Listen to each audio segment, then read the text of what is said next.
Thames Valley Assembly is an apolitical forum which focuses on regional policy issues affecting business. It helps the Thames Valley Chamber of Commerce to develop its strategic positioning and how it lobbies the various parties, and of course through the British Chamber of Commerce, the national agenda as well.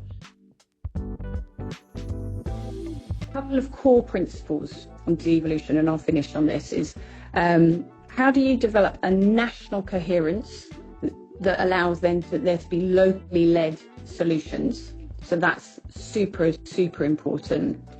And we know that in this course of this Parliament, they don't have the ability to have tax raising powers locally. But should they, how do you develop that in partnership with businesses so that actually you do the things that Burnham says he's committed to, like fixing the high street, bringing it back to life? How do you do some of those things? And that's the bit I think that is really important we can work on with him. AI is already changing how our members work and make decisions. I'm hearing that with the organisations that I talk to every day. So it is worthy of us using this regional forum to discuss how that will impact both our place, but also that national perspective in terms of key sectors. One of the things that we found is that there was a real disconnect from each of the government departments on what was happening on AI, with each trying to develop its own programme. So a cabinet level role should give that the autonomy and the authority to go across government, and that's the bit we should be really pushing for. Paul said, it is Europe's largest cluster of data centres that we have on the trading estate, and been there for kind of 20 years. So a very significant kind of contribution to the digital economy for a very long time already. And I think often it's kind of seen as something that's new, and it's not new. As I say, we had our very first data centre on the Sky trading estate in 2005. I think what was recognised is that and what differentiated the UK is the UK is still a hub of world-class science. There's really strong AI capability. Access to talent is very important and strong in the UK.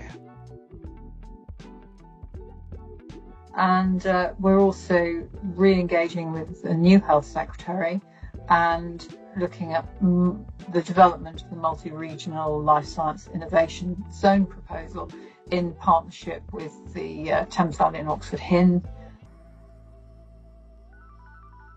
So we are a relatively new group. We've been going since about last October, and here are our kind of three key things that we want to get across. The first one, obviously, articulating the defence proposition, and I want to talk about visibility there, really understanding what is available in the region. The second one is about skills and making sure that people are coming into the defence industry with a career in mind, and the third bit is about SMEs and I think supply chain too.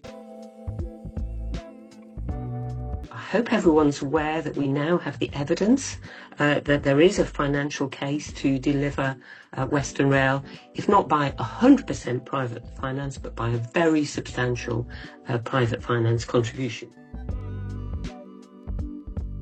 On behalf of the Chamber, thank you very much indeed for the comments there. I think there's a series of events that are coming forward that we'd like you to get involved with, which we posted. I think I just want to share with you one of the things that's sort of developing on from our session today is we're minded to set up a policy forum.